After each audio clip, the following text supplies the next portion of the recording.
Bela is back home. Can you share with us? I mean, I feel like everyone has to come home at some point. This has been a conversation kasi with Direk Lauren for a while now, and I guess I was looking for the right time. It's not even just now. Even a few years back, Direk Lauren and I spoke right after 10,000 Hours came out, and yeah, like 10 years ago, around 10 years ago, and he was asking me like what was next for me, because I think he watched 10,000 Hours and he saw what happened to 10,000 Hours. And since I was on the writing team of that, I think he was surprised that I started writing already. And then I got a few nominations because of that film, so he was asking me what my next steps were. And I remember we were in his office here, but back then I had already signed a contract also. So I just said I want to come back to ABS-CBN. That was the first step. And then a few months later, I was asked to join a look test with Coco Martin for Ang Provinciano, and parang I guess I could say the rest is history for me. Like it started my kapamilya journey again. So yeah. Pero for everyone's information, you were launched as part of Star Circle Batch. Star Magic Batch 15. Sino doon? Some of my batchmates were Jessie Mendiola, Max Collins, Sophie Albert, John Avila. Okay. So marami kami. We were about 25 when we were first launched. Habang minamention mo yung mga names, para ang tagal na nga. Yeah. 2007. I was 16 years old. My gosh. Wow. Yeah. Wow. At ang kinukwento sa akin ni Bela, I don't know if you saw our on-cue conversation, shinare niya yung Center Road is very significant to Bela. Yes, this road between the ELJ and main building is where I was discovered first. I was on a field trip dahil gusto maging newscaster. So my elective nung fourth year high school was journalism, and I remember we went to Philippine Daily Inquirer first nung umaga and then ABS-CBN after. And yeah, I got discovered there. I was handpicked out of my class and Grabe. in-offer ako ng spot sa Star Magic, but back then I was about to graduate, so my mom said no. Okay. And then binalikan nila ako nung pagka-graduate ko na tinawagan nila yung mom ko na, graduate na po siya, baka pwede na siya today. So yun. Don't kill me. On the spot. Sample. Reporting. Ay, joke lang! Pero di mo magagamit yun ever? Parang nagamit ko sa isang role, sa 10,000 Hours. Okay, dun lang. I played the journalist na, Okay. yeah. Pero Dun wala pa na lang. yung dream na yun to become I a news mean, anchor. I feel like journalists have such a heavy responsibility to put the correct spotlight on social issues and to relay information to the public in a way that's telling stories. And I feel like I found my own way to tell stories, and that's through TV and film. So, after hearing that story, parang sobrang full circle moment na talaga Yes, ito sa'yo. yes. I was telling them kanina, nag-full circle ako today. Yeah. And more circles to come. Yeah. Diba? It's an infinite circle. Dahil sabi nga ng AGs, ang buhay ay parang gulong lamang. Diba? Sample! Doon na lang ulit ako sa journalism. Pinakanta. Wala ka bang talent for singing? Meron, pero hindi nyo maririnig the same way I do. So, I think wag natin ibigay kasi hindi umuulan today. Okay, wait lang. Before we move further and ask you the questions from our friends from the press, Yes. What are the projects lined up for you? So, I still have 2 films that are about to come out very, very soon. I saw the trailer of... Isang Daang Awit para kay Stella. That's coming out on September 10. I'm also currently filming with Carlo Aquino, our union project. That film is very, very heavy and very dramatic, so I'm kind of focusing on that right now. And then let's see, obviously I will still be on Showtime on days that I'm not working, but I don't know yet what I'm gonna start with here. I'm sure they you're haven't told me planning yet. already, Yes, diba? yes, But yes. the contract that you signed kanina is network and management. Yes. Management meaning to say it's gonna be Pia Campos, Yes, your lovely manager, Yes, na and one of mahiyain. my besties. Ayaw pumunta dito. And Star Magic. And Star Magic. Okay, yeah. and then network with Yes. ABS-CBN. Wow, full-fledged kapamilya. Bela Padilla. Okay, let's start the Q&A. First question is from Bix Almacen, our lovely friend here in blanket, kumot outfit. You Kumot. will read this question. I will read the question. Okay, what are you looking forward to ngayong nakabalik ka na sa Star Magic?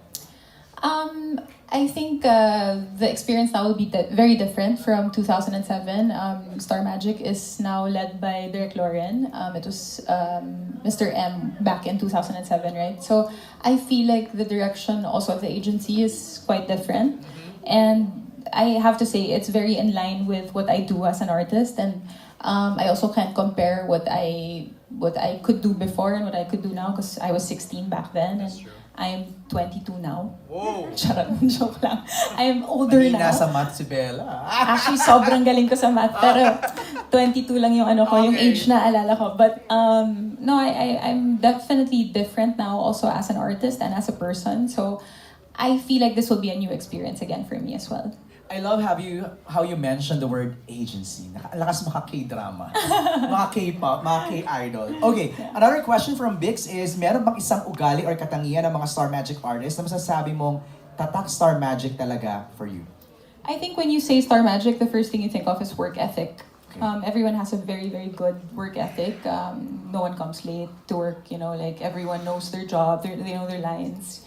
When you get to set and you work with a Star Magic artist, more often than not, they always bring their A game. So I like that. I like that perception of Star Magic artists because I feel like that's also how I am and how I have been in the last 18 years. So like I said, I feel like I align with them quite well. Nice.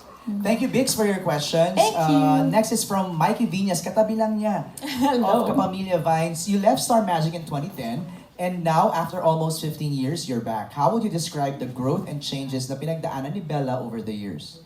I don't want to forgo everybody I worked with also because, parang I'm coming home and I'm working with the same people again or new people but like the same agency again. But the people who also helped me along the way that wasn't part of this family also taught me so much. And I am very grateful for everything I learned in the 15 years that I wasn't here.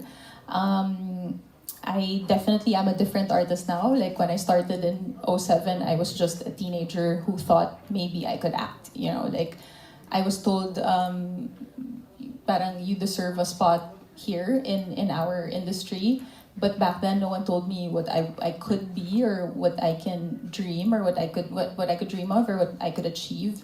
And now I feel like I defined those things for myself.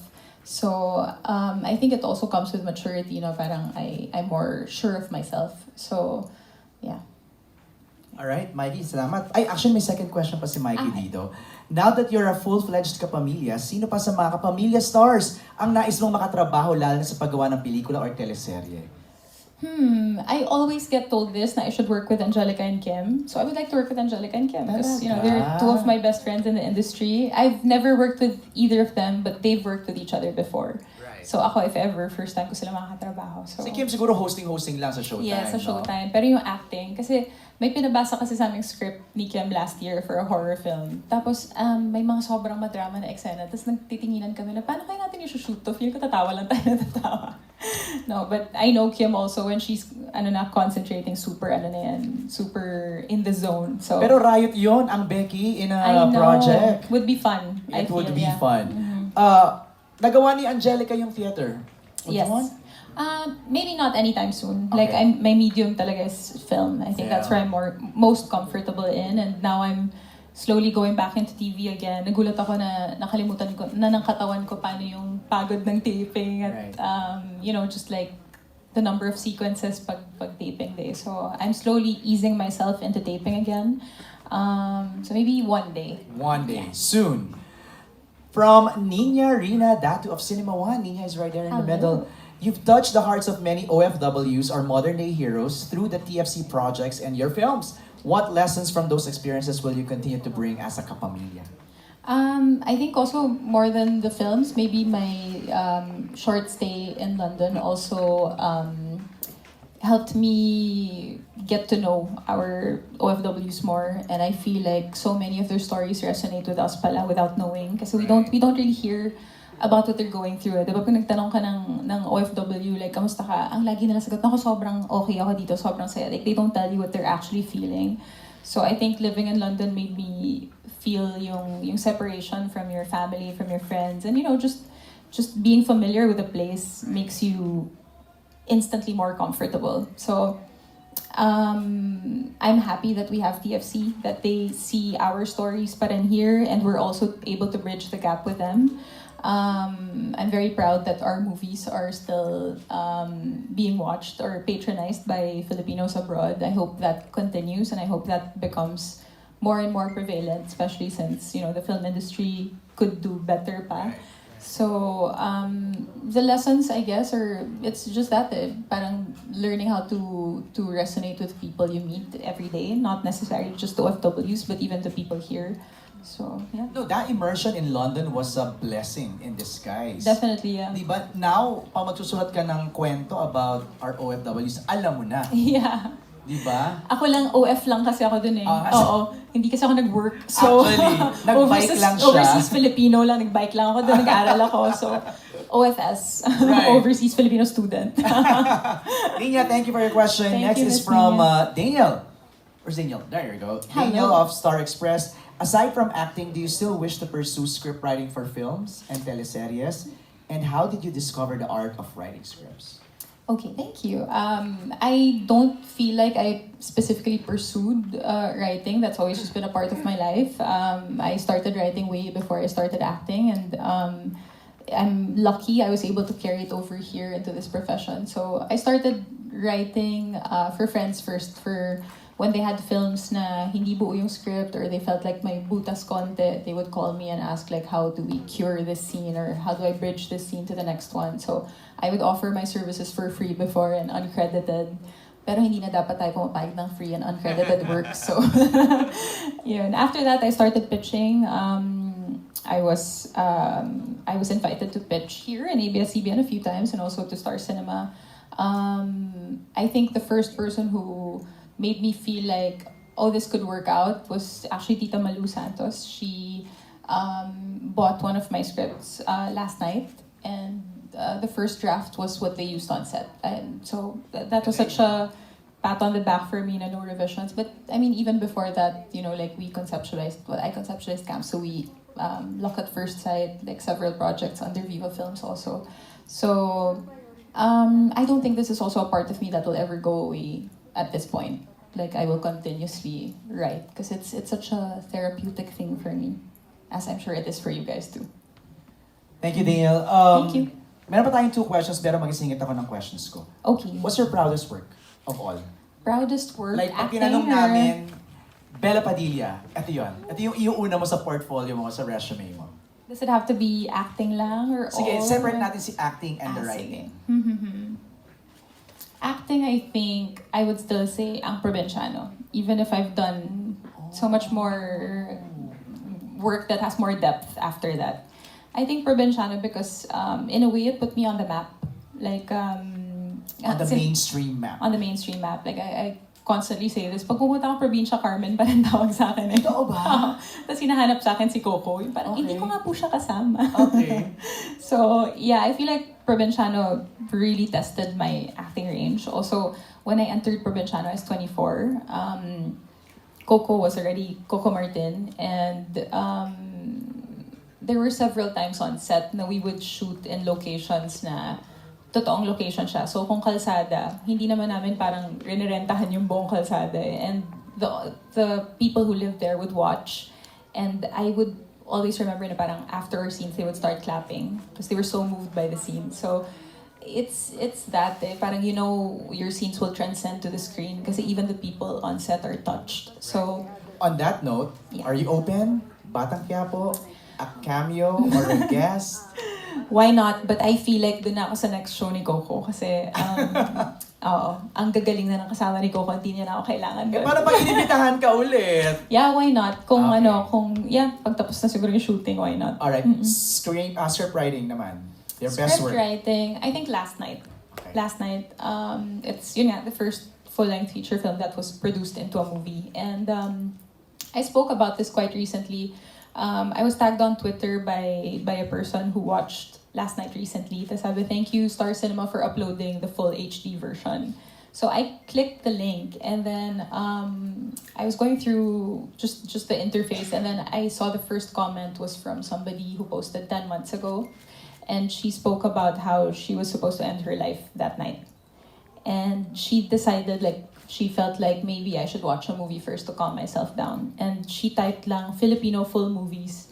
The first one that came out was last night and she watched it and she wrote there that it saved her life and she decided that God spoke to her through the film. And I'm not a superstitious person. Like I would like to think like a higher being did save her that night. I'm not gonna say my movie saved her, our work saved her, but whatever it is, like if you do something that has an effect like that, it definitely makes you feel better. It also validates your work. So I definitely have films or projects that I wrote that made probably more money or had better critical success, but I valued the life of one person more than numbers. So, yeah. That is the perfect testament. Yung like ko sinasabi sa mga singers. Yeah. Pag nilabas nila yung kanta nila, it's no longer theirs. Yeah. Just like when you wrote last night. Yes. Nung nilabas mo na yan, sinulat mo na yan, it's no longer yours. Yeah. No? I believe that, yeah. Ganda. Okay, next question is from Mika Geronimo of CineHub. Is there any character of yours you've played in the past that you find more relatable now than when you first portrayed them? Yes. Celeste. Wow, dire-diretso yung yes, confident. Yes, of Celeste of Meet Me in St. Gallen. Yeah. Yan na lang yung nasabi ko. Yeah. Please elaborate. I feel like, Celeste left the country. No. No, she's an artist. She was very young and spunky in the start of the film, and then she became a hopeless romantic, and then she eventually, moved abroad to a cold country. Ikaw na ikaw ah. Yeah, it's very nice. Sabi ko nga, kay Direk Irene, life imitates art sa Meet Me in St. Gallen. So, yun yung pinaka-perfect. So I think si Celeste ng Meet Me in St. Gallen. I think may kinalaman dyan yung ating last question. It's from Neil Ramos of Tempo. How is your heart nowadays? Ooh, wow. It is full. It is pumping and thriving. I feel like I'm full of love. It doesn't necessarily have to be the same way we're all thinking of. I'm sure we're thinking the same thing, but I don't feel like I'm lacking right now. I have so much stuff I'm doing and more stuff I want to do. So I think that's also one of my reasons din parang I don't wanna. I'm sorry. I've known for months that I was gonna sign for today's contract signing, right? I've known for a while that I would enter this world again and come home fully. I don't want to commit to people here who take their job seriously and be here half-heartedly. When I do something, I have to do it 500%. So, because they're promising something to me, I want to promise something back too, and that's my 100% attention. So that's why I still feel like I'm so full of love. And it will be challenging if ipagsasabayin. Yeah. Yeah. You're not lacking, but are you looking? Wow, ganda nun ah. I'm gonna use that, MJ. Yeah. Pinaghandaan ko yan. Grabe si MJ Felipe, wala talagang gusto. You're not lacking, but are you looking? Not right now. Okay. Parang wala naman. But may kilala ba kayo? Wow, ganap! But are you open? Yeah, I feel like, that's the beauty Alam of mo life. naman, interesado kami sa buhay pag-ibig mo eh. Talaga ba? Hindi, wala pa naman. Let's see. Baka after na ng mga sinushoot ko. Right. Sa kang ganda lang, kasi that chapter closed. Yeah, and it closed really, really well, It was such a beautiful ending also. So, yeah. Thank you for sharing. Maraming salamat. Once again, congratulations. Thank you. Bela Padilla, please take this moment to share your message.